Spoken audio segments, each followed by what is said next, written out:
10টা সিট পাইব না, জামাত বাংলাদেশ দখল করে ফেলবো। অস্ত্র আছে হাতে, টাকা আছে, বাংলাদেশ ব্যাংক দখল করছে, ইসলামিক ব্যাংক দখল করছে, বিশ্ববিদ্যালয় দখল করছে বলেই, আর ওই ডিসিএসপি বানাইছে সব বলেই বাংলাদেশের মানুষের ভোট নিয়ে যাইব গা।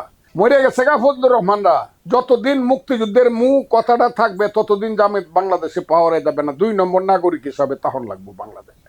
আমাদেরকে অপমান করছে সময় এবং সুযোগে। The time will come and the time will answer in time. আমি তো গরম কথাই বলবো, আমার বয়স 78 বছর, আমি গরম করবো না, 2 দিন পরে তো আমি মরে যাবো গা। মৌলানা ভাসানী তো 70 বছরের পর থেকে খালি চিল্লায় কথা কইছে, ওই হারামজাদারা, হেই পাকিস্তানের আইয়ুব খান, হে তুই পশুর সরকার, তুইলে পশু। কারণ 70 বছরের পরে আর মানুষকে জুনিয়র যারা এদেরকে বকতে হয়, না হলে এরা ঠিক থাকে না। এই যে ছেলেরা আমি বকি, আদর করি অনেক বেশি, কেন জানেন?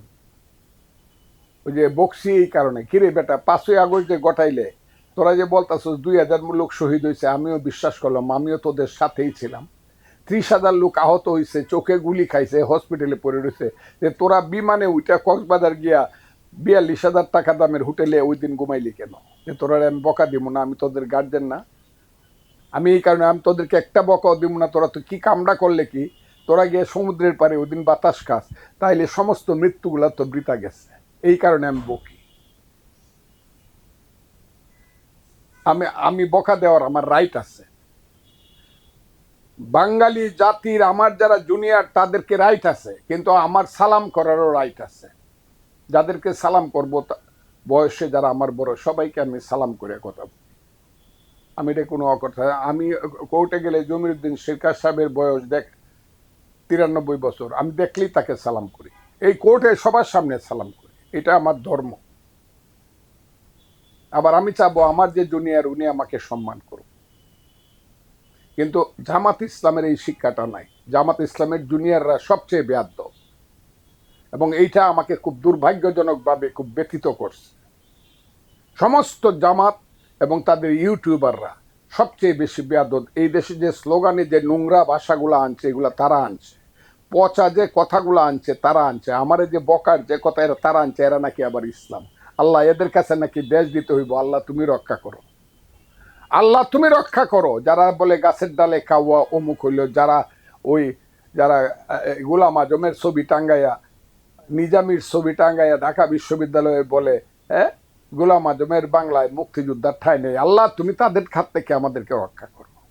এইটা দেখার আগে যাতে এদের গোলাম আজমের বাংলা যদি এটা হয়ে যায়, এর আগে আমি যাতে অন্ধ হয়ে যাই। খুব ক্লিয়ার কথা।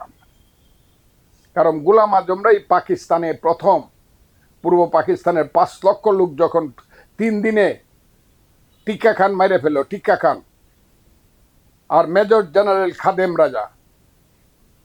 খাদেম হুসেন রাজা ছিল ঢাকা সিটির অপারেশনে, আর টিক্কা খান ছিল ওর উপর রচনা করে। এই কেরানীগঞ্জ, নবাবগঞ্জ, টোটাল ঢাকা সিটি, ওই সারা বাংলাদেশ, চিটাগাং ক্যান্টনমেন্ট 5 লক্ষ লোক মারে ফেলছিল। 90,000 লোক শুধু মারছিল বুড়িগঙ্গার পার থেকে ধরে কেরানীগঞ্জ, নবাবগঞ্জ পর্যন্ত। এই গোলাম আজম গিয়া প্রথম গিয়া টিক্কা খানরে কইছে, আমি চ্যালেঞ্জ করলাম, এটা যদি জামাত বদলাইতে পারে আমার কথাটা, তাইলে আমি আর রাজনীতি করব না। গোলাম আজম, এই ছবিটা পর্যন্ত আছে, গোলাম আজম গিয়া টিক্কা খানরে কইছে, স্যার খুব ভালো কাম করছেন, আমার একটু দায়িত্ব দেন, আমরা বাহিনী তৈরি করব। এই তো গোলাম আজম রাজাকার আর আলবদর বাহিনী তৈরি করে। গ্রামে গ্রামে তো রাজাকার আলবদররাই পাকিস্তানের পদ দেখায় লয়ে গেছে। তা না হইলে তো পাকিস্তানিদের বাঙালির পদ বাংলাদেশে কোন গ্রামে কে থাকে, কে আওয়ামী লীগ করে, কে হিন্দুরে জানার কথা ছিল না। এগুলো তো রাজাকার আলবদররাই করছে। এবং শেষ পর্যন্ত আলবদররা যে সর্বনাশটা করছে, যখন দেখছে দেশ স্বাধীন হয়ে যাবে, তখন 71 সনের 10ই ডিসেম্বর থেকে 16ই ডিসেম্বর পর্যন্ত ঢাকা বিশ্ববিদ্যালয়ের সমস্ত জ্ঞানী, মনির চৌধুরী থেকে ধরে গিয়াসুদ্দিন আহমদ জিসি দেব থেকে ধরিয়া মুফাজ্জল হাজার চৌধুরী, ডক্টর আলিম চৌধুরী থেকে ধরে শত শত বুদ্ধিজীবীকে হত্যা করে ফেলছে বাঙালি জাতিকে মস্তিষ্ক শূন্য করার জন্য। এরাই আবার যায়, যারা হত্যা করছে তাদের ছেলেরাই আবার যায় ওখানে ডাকসুতে পাশ করিয়া ওখানে মোনাজাত করবার লাগে। এই ছেলেরা মোনাজাত করতে যায়, তাদেরকে আমি ধন্যবাদ দিই, কিন্তু বাবারা তোমরা গিয়ে মোনাজাতটা কি করো, এটা আমার বড় জানতে ইচ্ছা করে। ওই যে ছেলেরা যে মোনাজাতে ডাকসুর বিপিজিএস গেছে, মোনাজাত যে করছে, কি মোনাজাত করছে? হে আল্লাহ, তুমি মুনির চৌধুরীকে বেহেশতে নাও, তার সমস্ত গুনাহ মাফ করে সে হইল শহীদ।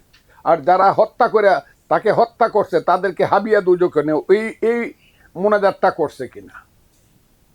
এই মোনাজাত করলে বলবো যে শিবিরের মধ্যে কিছু সেন্স আছে। এরা বলুক যে হ্যাঁ, আমরা এই মোনাজাতটা করছি, যে আলবদর রাজাকাররা তাদেরকে হত্যা করছে, তারা দুজকে দেখ, আর মুনির চৌধুরীরা বেহেশতে, এটা করছে নাকি মানুষকে দেখাইছে যে না, তোমরা আমাদেরকে আরো ভোট দেওয়া, আমরা যাতে আরো রাজাকারের রাজত্ব কায়েম করতে পারি।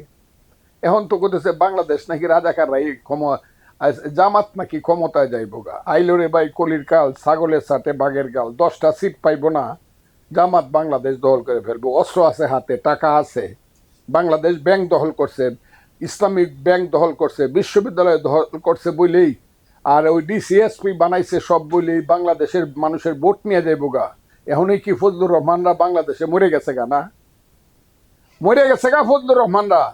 মরে নাই, মুক্তিযোদ্ধারা মরে নাই। জামাত যতদিন মুক্তিযুদ্ধের কথাটা থাকবে ততদিন জামাত বাংলাদেশে পাওয়ারে যাবে না। 2 নম্বর নাগরিক হিসাবে তখন লাগবো বাংলাদেশে।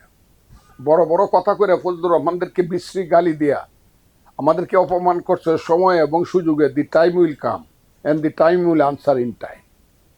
সময় কিন্তু সময়ে উত্তর দিবে, কথাটা খুব ক্লিয়ার। এই দেশটা মুক্তিযুদ্ধের থাকবে এবং মুক্তিযোদ্ধাদের থাকবে, এ হলো কথা।